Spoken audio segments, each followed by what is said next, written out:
ஜீ தமிழ்ல பலரும் விரும்பி பார்த்துக்கிட்டு வரக்கூடிய ஒரு சீரியல் தான் வள்ளியின் வேலன். போன வருஷம் செப்டம்பர் மாசம் தொடங்கப்பட்ட இந்த சீரியல் இதுவரைக்கும் 200 எபிசோட்ஸ கடந்து சக்சஸ்ஃபுல்லா டெலிகாஸ்ட் ஆகிட்டு வருது. ஆக்சுவலா இது ஓன் ஸ்டோரி லைனை பேஸ் பண்ணி எடுக்கப்பட்டுக்கிட்டு வரக்கூடிய ஒரு சீரியல் கிடையாது. ஜீ தெலுங்குல 2022லயே டெலிகாஸ்ட் ஆகி வெற்றி அடைஞ்ச அம்மாயி காருன்ற சீரியலோட அபிஷியல் ரீமேக் தான் இந்த வள்ளியின் வேலன். சொல்லப்போனா இது தமிழ்ல மட்டும் இல்ல, கன்னடம் மற்றும் மலையாளம் போன்ற மொழிகள்லயும் ரீமேக் பண்ணப்பட்டு சக்சஸ்ஃபுல்லா டெலிகாஸ்ட் ஆகிட்டு வருது. அந்த வகையில தமிழ்ல இந்த ப்ராஜெக்ட தொடங்கினப்ப இதுக்கு முன்னாடி கனா சீரியலை ப்ரொடியூஸ் பண்ண யாத்ரா மீடியா ஒர்க்ஸ் தான் முன் வந்து இதை ப்ரொடியூஸ் பண்ண ஒத்துக்கிட்டாங்க.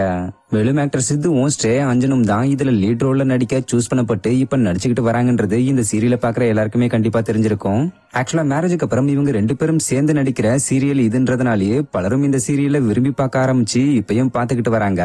இப்படி இருக்கிற நிலையில இந்த சீரியல் சீக்கிரம் முடிய போறதாவும் கிளைமேக்ஸ் எபிசோட் ஷூட்டிங் கூட இன்னைக்குதான் நடந்து முடிஞ்சிச்சுன்னு சொல்லி சோசியல் மீடியால சில தகவல்கள் பரவிக்கிட்டு வருது.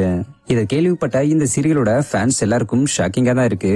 ஏன்னா இதோட டைம் ஸ்லாட்டை மாத்தியும் டிஆர்பி ரேட்டிங் பக்காவா தான் இருந்துகிட்டு வருது. பட் எதை வச்சு இந்த சீரியலை முடிக்கிறாங்கன்னு தெரியல, ரீசனும் சொல்லப்படல. அதே நேரத்துல இது அபிஷியல் நியூஸ் இல்லன்றதுனால சீரியல் டீம் கிட்ட இருந்து இன்ஃபர்மேஷன் வர வரைக்கும் வெயிட் பண்ணி பார்ப்போம். சோ வள்ளியின் வேலன் சீரியல் முடிய போறத பத்தி நீங்க என்ன நினைக்கிறீங்கன்றத கமெண்ட்ல சொல்லுங்க. இது மாதிரி சீரியல் சம்பந்தமான அப்டேட்ஸ்க்கு மறக்காம நம்மளுடைய சேனலை சப்ஸ்கிரைப் பண்ணிக்கோங்க. தேங்க்யூ.